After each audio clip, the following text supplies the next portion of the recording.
राधे राधे। हर हर महादेव। आप सबको मेरा कोटि कोटि नमस्कार है। कैसे आप सब? भगवान भोलेनाथ की कृपा आपके ऊपर हमेशा बनी रहे। आज सावन का दूसरा सोमवार है, तो आज मैं थोड़ा सावन के व्रत और इसमें शिव पूजा का थोड़ा सा आपको विधान बताऊंगी कि जैसे कि हम पूजा करते हैं तो छोटी छोटी बातों का हमें पता ही नहीं होता कि हम कैसे करनी है कैसे नहीं करनी है, और हम जैसे भी जाते हैं तो हम सीधे मन से जो भी होता है हम करके आ जाते हैं। पर आज मैं बड़ी इम्पॉर्टेंट चीज़ें आपको बताऊंगी कि जो आपको करनी चाहिए और अच्छा पूरा फल लेने के लिए। अगर आप पूर्ण फल चाहते हैं कि आपको व्रत का या पूजा का पूर्ण फल मिले, तो आपको कुछ हर चीज़ के नियम होते हैं, उन नियम के अनुसार ही आपको पूजा करनी चाहिए। सबसे पहले आज मैं बता रही हूँ आपको कि एक तो आप जब शिवलिंग पे मंदिर जाते हो जल चढ़ाने के लिए, पूजा करने के लिए, तो कोशिश करिए कि अपने घर से जल कलश में जल भर के ले जाइए। अपने घर से ही जल ले जाइए, ना कि मंदिर से जल लीजिए। तो ये बड़ी इम्पॉर्टेंट चीज़ है कि आप अपने घर से ही जल लेके जाओ श्रद्धा भाव से। वहाँ का पानी, मंदिर का पानी यूज़ नहीं करना चाहिए। अगर मजबूरीवश आपको यूज़ करना भी पड़ता है तो वो पानी के लिए आपको वहाँ पैसे डालने होंगे, नहीं तो अपने घर का जल ले जाइए। एक तो अपने घर का जल लेके जाने से आप एक तो श्रद्धा से लेके देखो, लोग कितनी दूर वो कावड़ लेके जाते हैं, शिव जी को हरिद्वार जाते हैं, बैजनाथ जाते हैं, और मतलब कि महाकालेश्वर, मतलब लोग जा रहे हैं। तो देखो आपकी कहाँ से जल लेके जा रहे हैं लोग कंधे पे उठा के भगवान को अर्पित करने के लिए। अगर आप कभी ओमकारेश्वर गए होंगे तो वहाँ भी आपने देखा कि नर्मदा नदी का जल भर के कलश में लेके जाते हैं, तो ऊपर जाके ओमकारेश्वर शिवलिंग पे चढ़ता है। तो कहाँ से जल लेके जाते हैं लोग? तो ऐसा नहीं करना चाहिए कि आप मंदिर में जाओ, गड़वा भरा, वहाँ पे आप पानी कलश में भरा और वहाँ शिव जी पे उड़ेल दिया। ऐसा नहीं है, ऐसे कोई फल नहीं मिलता, पूरा फल नहीं मिलता। आप अपने घर से जल ले जाइए, और कच्ची लस्सी बना के लेके जानी है, अपने घर से ले जाइए, बना के फूल डाल के अच्छी श्रद्धा भाव से अपने घर से ही जल लेके जाइए। इससे तो आपके घर के वास्तु दोष भी नष्ट होते हैं, और पितृदोष भी जिनका लगा होता है उनका पितृदोष समाप्त होता है। तो उसमें भी बहुत ज़्यादा फायदा होता है।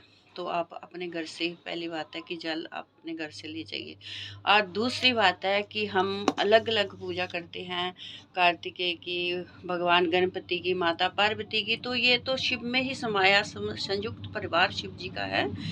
तो आप एक चीज़ को समझ लो कि जैसे ये मैं बता रही हूँ, ये शिवलिंग है, मेरे हाथ पे ये शिवलिंग है, और इसकी आप दाएं तरफ देखोगे तो गणपति का स्थान है, बाईं तरफ कार्तिकेय जी का स्थान है, और ये बीच में जो धारा है इनके बीच में से वो है अशोक सुंदरी का स्थान है, जो शिव जी की पुत्री है।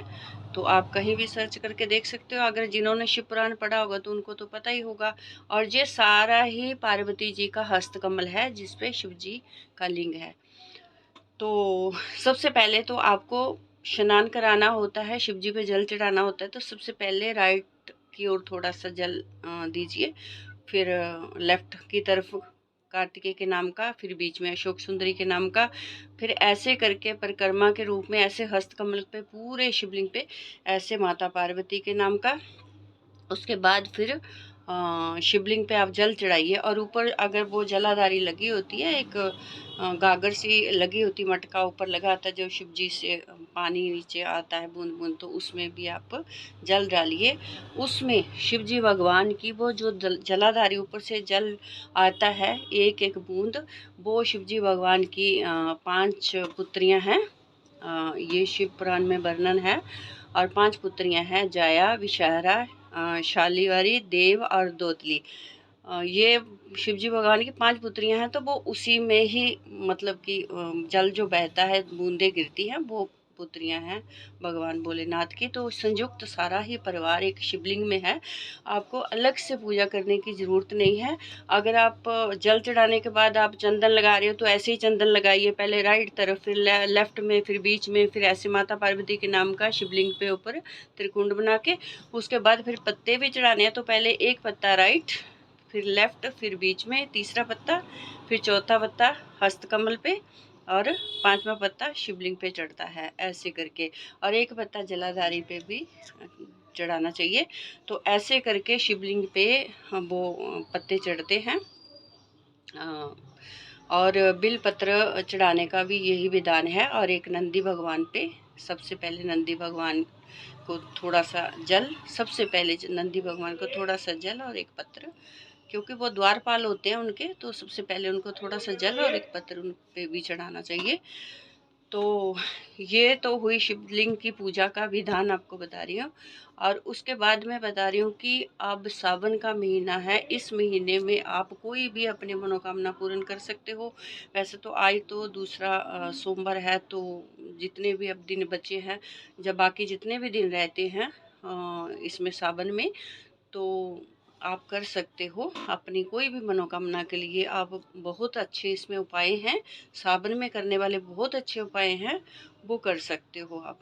और इसमें अगर आपकी कोई नौकरी नहीं लग रही है, जो नौकरी की प्रॉब्लम आ रही है, कारोबार नहीं चल रहा है, व्यवसाय में पैसा लगाया पर घाटा हो रहा है, नहीं चल रहा है, या नौकरी नहीं मिल रही है, प्रयास करने के बाद भी, बच्चों को डिग्रियां लेने के बाद भी नौकरी नहीं मिल रही है, तो इसके लिए बहुत ही सरल सा उपाय है। 12 पत्ते, जैसे मैंने पहले बोला कि एक राइट लेफ्ट ऐसे चढ़ाइए सबको, और उसके बाद फिर 12 पत्ते, 2 पोंछ के थोड़ा सा चंदन लगा के 12 पत्ते, 12 ज्योतिर्लिंग, जो भगवान शिव के 12 ज्योतिर्लिंग का नाम लेते हुए पत्ता चढ़ाते जाइए। 12 पत्ते शिवलिंग पे चढ़ाने हैं। मनोकामना सबसे पहले थोड़ा सा हाथ में जल लेके अपनी मनोकामना बोलनी है, भोलेनाथ के आगे जल्द गिराना है कि हे भोलेनाथ, ये मैं नौकरी के लिए कर रहा हूँ, और संकल्प करना है कि ये मैं 21 दिन करूँगा, 11 दिन करूँगा, या 12 दिन करूँगा, जितने भी दिन का है आप संकल्प करो, फिर डेली ही करना है। तो एक पत्ता चढ़ाते जाइएगा ऐसे करके। हाँ, सोमनाथाय नमः पहला, मल्लिकार्जुनाय नमः, महाकालेश्वराय नमः, ओंकारेश्वराय नमः, वैद्यनाथाय नमः, भीमाशंकराय नमः, रामेश्वराय नमः, नागेश्वराय नमः, त्र्यंबकेश्वराय नमः, केदारनाथाय नमः, विश्वनाथाय नमः, नागेश्वराय नमः। ऐसे करते करते 12 ज्योतिर्लिंग का ऐसे ही उच्चारण करना है। आपको एक नहीं याद है तो आपको लिख लेना है एक पेपर पे, तो देख देख के बोलते जाना है। तो आपको नोट करके 12 ज्योतिर्लिंग का वो आपको नाम आ जाएगा सामने, आप सर्च भी करोगे तो आप याद, आपको अगर नहीं हो सकता है तो आप याद कर लीजिए, नहीं हो सकता है तो आप वहाँ जाके मतलब कि अपने लिख के ले जाइए। और ये कम से कम भी 21 दिन तो करिए, या 11 दिन करिए, और इसमें बहुत अच्छा रिजल्ट आता है अगर आप एकाग्र होके करते हो। और इन 12 नामों का उच्चारण आपने 108 बार करना है डेली। 108 बार घर में बैठ के कर लो, चाहे मंदिर में, नहीं तो अपने घर पे भी कर सकते हो। 12 ज्योतिर्लिंग का नाम का उच्चारण करना है, घर पे बैठ के एक माला करनी है, रोज एक माला करनी है। अगर एक माला ना भी हो पाए तो 12 ज्योतिर्लिंग का नाम 12 बार तो जरूर उच्चारण करना है आपको। शिव जी बोले कि कृपा से नौकरी लग जाएगी, और सभी मनोकामनाएं इससे पूर्ण होती हैं। तो दूसरा है कि जिनको ज़्यादा कर्ज की प्रॉब्लम है, या कर्ज ज़्यादा बढ़ गया है, तो वो भी ऐसे ही संकल्प लेके कर सकते हैं। अपने बिल पत्र पे थोड़ा सा शहद लगा के बिल पत्र पे, तो वो भी ऐसे ही ऋण मुक्तेश्वराय नमः का कम से कम 108 बार जाप कर ले। नहीं तो फिर 11 पत्ते चढ़ाने हैं अपने, या 21 पत्ते चढ़ाने हैं, तो कम से कम भी 11 पत्ते तो चढ़ाने हैं, 11 नहीं तो 21 पत्ते मतलब कि शिवलिंग पे अर्पित करने हैं। तो आपने शहद लगा के, थोड़ा थोड़ा शहद लगाते जाना, और ऋण मुक्तेश्वराय नमः का जाप करते हुए चढ़ाना है। और उसके बाद थोड़ा जाप भी करना है, 1 से 3 माला ओम ऋण मुक्तेश्वराय नमः। ये आप जब तक सावन का महीना चल रहा है तब तक करिए, आपको इससे बहुत लाभ होगा। और पढ़ाई वाले बच्चों के लिए बहुत अच्छा उपाय है। पढ़ाई वाले बच्चों के हाथ से शिवलिंग पे आप थोड़ा सा कच्चा दूध और शहद और दही पंचामृत एक बार चढ़वा दीजिए, जो पढ़ाई वाले बच्चे हैं, और भगवान भोलेनाथ पे के आगे एक 5 तरह के फल और एक नारियल पानी वाला ये एक बार चढ़वा देना। पढ़ाई में जिनको भी रुकावट आ रही है, किसी तरह की रुकावट आ रही है, वो सब रुकावटें दूर होती है। 5 तरह के फल, 5 फल चढ़ाने हैं और पानी वाला नारियल भोलेनाथ के आगे चढ़ाने हैं। ये पढ़ाई वाले बच्चों को, और पंचामृत चढ़ाएं बना के, या अलग अलग भी चढ़ा सकते हैं, नहीं तो एक ही कटोरी में बना ले। अगर बना सकते हो एक ही कटोरी बना के भी चढ़ा दें। तो 5 तरह का पंचामृत 5 दिन चढ़ाना है, कम से कम भी 5 दिन लगातार ही चढ़ाना है। और प्रार्थना करनी है कि मेरी पढ़ाई में अच्छे मार्क्स आए और मैं पढ़ाई में आगे बढ़ पाऊँ, मेरी पढ़ाई में कोई बाधा ना आ पाए। तो ऐसे करना है आपने। और ये बहुत अच्छे और भी बहुत सारे उपाय हैं मनोकामना पूर्ण करने के लिए। और पूजा करने के बाद वहाँ से जब आते हो, जो कलश आप लेके जाते हो उसको खाली मत लाइए, एक बिल पत्र ले आइए, डाल के थोड़ा सा शिव जी के चरणों का थोड़ा सा उसमें जल ले आइए, और अपने घर में थोड़ा थोड़ा छिट्टा दीजिए, थोड़ा थोड़ा छिट्टा दे दो घर पे, छींट दो ऐसे बिलपत्र के साथ घर पे छींट दो। और बिलपत्र को संभाल के अपने मंदिर में रख लो, माथा टेको, हे प्रभु हम पे कृपा करो, और हमारे घर पे क्लेश है, कोई किसी भी तरह की कोई प्रॉब्लम है तो वो दूर करो। और ऐसा करने से पूजा का बहुत अच्छा फल मिलता है।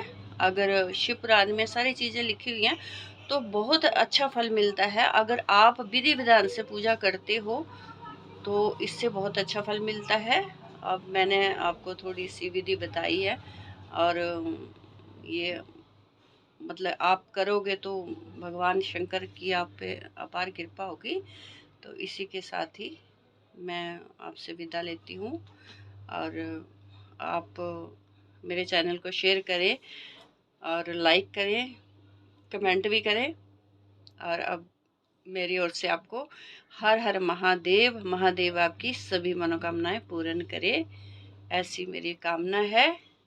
जय श्री कृष्णा, राधे राधे, हर हर महादेव।